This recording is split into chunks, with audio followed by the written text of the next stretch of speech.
Welcome to Leka Eto Speak YouTube channel. Thanks for watching. Please don't forget to subscribe. Lovers all over the world, ọ̀rọ̀ security nílẹ̀ Nàìjíríà ní Southwest, ó ní Aree Gani Adams ni wọ́n pe press conference fún, wọ́n tàgé ní World Press Conference. Wọ́n ní ó ń bọ̀ àwọn ládẹ́ẹ̀dẹ́ torí gbogbo wa náà láti rí nǹkan tó ṣẹlẹ̀ ní Kwara State, tó ṣẹlẹ̀ ní Niger, tó ṣẹlẹ̀ ní Plateau. A rí pé àwọn tí wọ́n jẹ́ agbésùnmọ̀mí tí wọ́n wá láti orílẹ̀-èdè Chad àti orílẹ̀-èdè Niger ni wọ́n wọ Nàìjíríà wá, wọ́n gba north wọlé láti wá máa jí àwọn èèyàn kó, láti wá máa dá ọ̀nà, láti máa wọ church, láti máa wọ mosque. Wọ́n fi ìyẹn wọ́n fi gba ransom lọ́wọ́ àwọn èèyàn. Rí i pé àwọn tí wọ́n ń ṣe NYSC gan lẹ́nu ọjọ́ mẹ́ta yìí ó jẹ́ nǹkan tó difficult fún àwọn students tí wọ́n graduate láti lọ sin ìlú bàbá wọn. Gbogbo nǹkan yìí kò dẹ̀ rí bẹ́ẹ̀ tẹ́lẹ̀, ó ti di ojúlàlá kan fi sọ́rí. Ìyẹn ló jẹ́ kí Aree Gani Adams kó jáde síta láti pe àwọn tí wọ́n jẹ́ governors, àwọn tí wọ́n jẹ́ adarí láti gbà wá àwọn lọ́balọ́ba ní ilẹ̀ Yorùbá, because ọ̀rọ̀ yìí ó jẹ́ nǹkan tó ń báyàn lẹ́rù, ó jẹ́ nǹkan tí kò fi anybody lọ́kàn balẹ̀ mọ́. Gbogbo wa náà la mọ̀ wípé Nàìjíríà ò safe. Ó ti di ọ̀rọ̀ inú fu àyàfu, kò sẹ́ni tó lè sùn tó lè díjú méjèèjì tọ́kàn á balẹ̀ nínú ilé tó fowó ara ẹ̀ kọ́. So eléyìí ni Aree Gani Adams ni wọ́n fi jáde síta tí wọ́n sọ ọ̀rọ̀, tí wọ́n sọ press conference. Ẹ jẹ́ ká gbọ́rọ̀ àlàyé lẹ́kùnrẹ́rẹ́ ká dẹ̀ gbọ́ àwọn tí wọ́n tag, àwọn tí wọ́n ké gbàjarì sí, because kọ́lọ́hún ṣàánú ọ̀rọ̀ Nàìjíríà náà, ọ̀rọ̀ ààbò Nàìjíríà ó jẹ́ nǹkan tí ó gba ọgbọ́n, ó jẹ́ nǹkan tí ó gba ìfarabalẹ̀ tó dẹ̀ gba ọpọlọ. So ẹ ṣé gan ni, ẹ jẹ́ á gbọ́rọ̀ lẹ́nu Aree Gani Adams. Ẹ ṣé. Nǹkan tó ṣẹlẹ̀ ní bàbá ńlá tó ṣẹlẹ̀ ní àti rí àwọn nǹkan tó ṣẹlẹ̀ ní Yewa, Èkìtì, Kogi, ní Ẹ̀gbẹ́ àti àwọn tó ṣẹlẹ̀ ní ilẹ̀ Yorùbá, àti rí pé fìrífìrí ogun ó ti ń wọlé. Ìdí ẹ̀ la fi pe àpéjọ yìí kí àwa ààrẹ council gẹ́gẹ́ bí olórí ogun ilẹ̀ Yorùbá láti sọ fún àwọn ọmọ Yorùbá pé kí a ṣọ́ra ká wo agbègbè wọn dáadáa pé àti rí fìrífìrí ogun. Àti wá gbọ́ àwọn kankan wípé àwọn jàǹdùkú yìí wọ́n ti wọ ilẹ̀ Yorùbá tí àwọn olóyìnbó ń pè ní infiltration. Àti wá gbọ́ pé tírélà tó wá fi kóyàn wá, ní abẹ́ tírélà yẹn àwọn nǹkan ìjà ló wà lábẹ́. Àná ọ̀pọ̀lọpọ̀ àwọn èèyàn tó ń kó wá kì í ṣe ara Nàìjíríà nìkan, Chad àti Niger.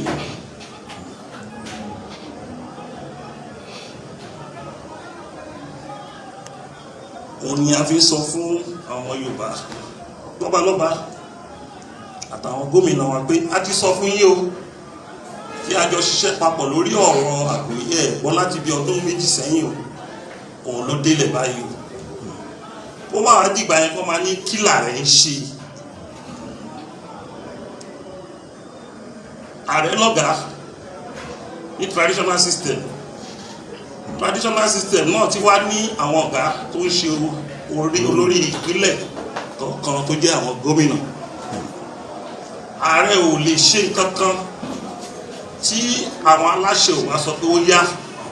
Bí ẹ bá tẹ̀lé káàrẹ ṣe nǹkan, ìjẹ́ tẹ̀lé fún ààrẹ ní nǹkan tó máa fi ṣe nǹkan kan. Ní ayé àtijọ́ wọ́n bá fẹ́ rán jagunjagun kó lọ jagun, àwọn alágbára ìlú wọ́n á dá agbára jọ fún pé ètò ẹníyàn amọ̀gbẹ́ ní nǹkan ṣùgbọ́n ti gbélé yìí. Ó ní àwọn ètùtù tí wọ́n máa ṣe tí wọ́n fi bá àkàrà jagunjagun yìí. Ṣùgbọ́n tẹ́ bá rẹ́ nìkan tó jáde nínú afẹ́fẹ́ àbí ẹ̀rọ ayélujára pé káàrẹ̀ lọ sógun, wọ́n pé ọ̀tá ilẹ̀ Yorùbá wọ́n rán ni ogun ò ṣe nǹkan tó yẹ pé wọ́n kàn ń tìyàn lọ láì jẹ́ pé gbogbo ìlú gbìmọ̀ pọ̀ pé kò jókòó kó wá lọ jagun.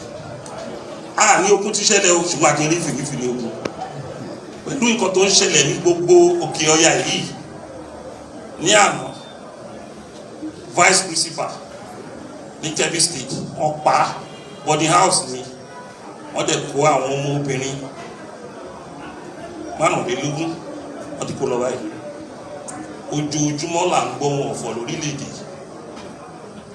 Wọ́n ní ikú ló dẹ̀ kojú bọ̀ ni òwe ní pamọ́ ni. Àfẹni tí ò bá fẹ́ràn ààrẹ la sọ pé kò yẹ kí Yorùbá múra.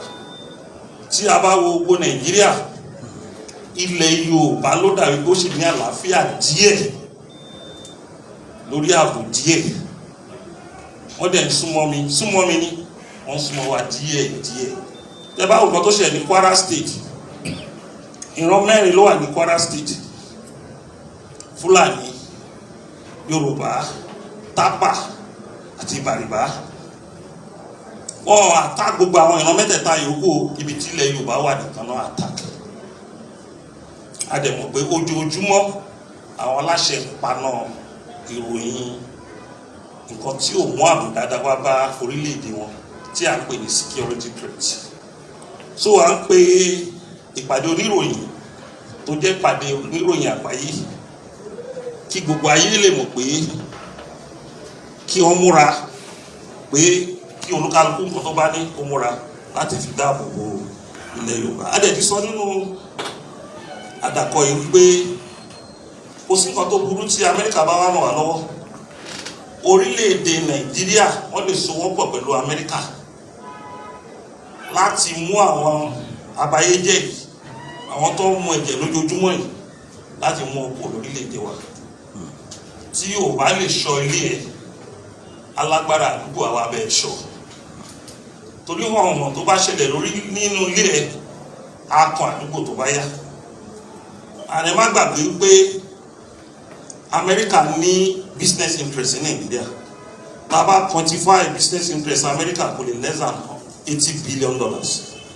Wọ́n dẹ̀ mọ̀ pé tí àwọn ò bá tètè dá sí tí ogun bá ṣẹlẹ̀, á fẹ́ business interest wọn. Ẹ má dẹ̀ gbàgbé pé 250 million people ló wà ní Nàìjíríà. Tí wọn ò bá tètè dá sí kán mú àwọn tó fẹ́ dógun lẹ̀ kú yìí, tí ogun bá ṣẹlẹ̀, kò sí country tó lè gba refugee wa ní West Africa. 250 million. Ní last week ní South Africa, àwọn Palestinian tó lówó kẹmọ̀ kan tó ń pè lógun, wọ́n dẹ̀ ṣàtà plane kan, wọ́n ní passport, wọ́n dẹ̀ nìkan máa gbé wọn lọ South Africa, wọ́n fẹ́ lọ ṣe refugee bẹ̀. Wọ́n débẹ̀, àwọn aláṣẹ South Africa wọ́n dá wọn dúró fún 12 hours torí kò sí passport lọ́wọ́ wọn, ogun ti displace wọn. So àwọn tó bá ní nàláì kọ́ mọ̀ nǹkan tó ń jẹ́ ogun. Ẹni tó bá ní nàláì kó lọ sí Benue State kó lọ mọ̀ nǹkan tó ti ṣẹlẹ̀ sí Benue State àti Plateau State. Ẹni tó bá ní nàláì kó lọ sí Borno tó ń ṣẹlẹ̀ sí Borno, torí pé kò tí ì ṣẹlẹ̀ sí wọn bí Yorùbá ò prepare.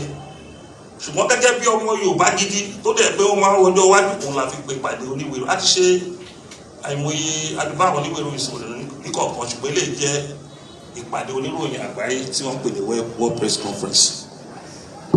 Lovers all over the world, ọ̀rọ̀ náà ni ẹ ti gbọ́ tí ààrẹ Yoruba Gani Adams tí wọ́n ti sọ yìí.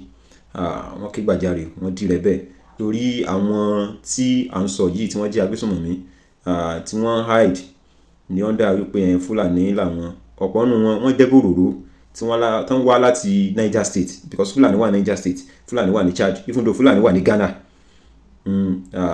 because àwọn Ghana náà wọ́n ní north. So gbogbo àwọn èèyàn wọ̀nyí ni wọ́n wọlé sí wa lára ní Nàìjíríà nípa wípé Nàìjíríà ní ọrọ̀ ajé, Nàìjíríà sì ní àwọn natural resources tó wà òkè, and then irú àwọn Niger State yẹn wọ́n ná náírà níbẹ̀. Ẹ rí i pé most of àwọn tí wọ́n máa ń jiyàn gbé tó máa gba ransom yẹn, wọ́n máa ń sábà gba cash. Wọ́n ná náírà ní Niger State, wọ́n ná náírà ní Chad. So kọ́lọ́ ò ṣàánú wa ni. Kí ni fíù tẹ̀yìn tẹ́jẹ́ fi wá sí wa? Kí ni opinion ti yín nípa ọ̀rọ̀ insecurity tó ń ṣẹlẹ̀ ní Nàìjíríà? Ẹ jọ̀ọ́ jẹ́ ká mọ̀ opinion ti yín lọ́dà comment section, because ọ̀rọ̀ yìí ó ti kúrò ní wípé ọ̀rọ̀ ìjọba nìkan, agbára ìjọba ò ká mọ́, agbára wọn sì tún ká. Wọ́n ní tí ikú lè ò bá pa ni torí ló pa ni. Àwọn tí wọ́n jẹ́ alágbára tán jẹ́ ọ̀gá nínú iṣẹ́ ológun, ṣé ọwọ́ tiwọn náà mọ́? Àwọn tí wọ́n wà nípò ìjọba lénìí, ipò wo, agbára wo ni wọ́n lò láti dórí ipò? Ṣé ọwọ́ tiwọn náà mọ́? Gbogbo àwọn question tó yẹ ká máa bèèrè wa nìyẹn. So ẹ jẹ́ àmọ́ fíù tẹ̀yìn ní under comment section. Ẹ bá wa like, ẹ bá wa subscribe, ẹ bá wa share. So I appreciate supporting you so far. So we love you all. Thanks for watching.